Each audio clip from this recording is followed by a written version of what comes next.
नमस्कार किसान भाइयों, बीके न्यूज यूट्यूब चैनल पर आपका स्वागत है।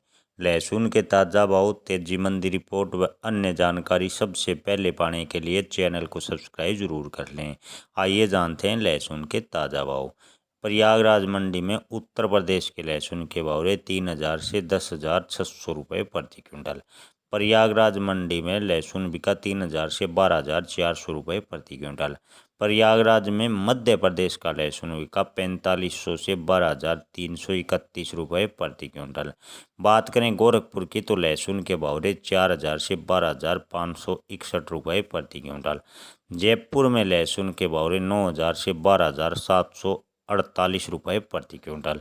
आगरा मंडी में लहसुन बिका 4,000 से 12,900 रुपये प्रति क्विंटल।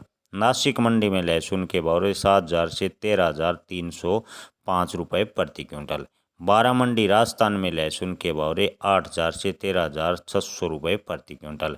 कोटा मंडी में देशी लहसुन एक्स्ट्रा क्वालिटी के भाव रहे 12,000 से 15,675 रुपये प्रति क्विंटल। धन्यवाद।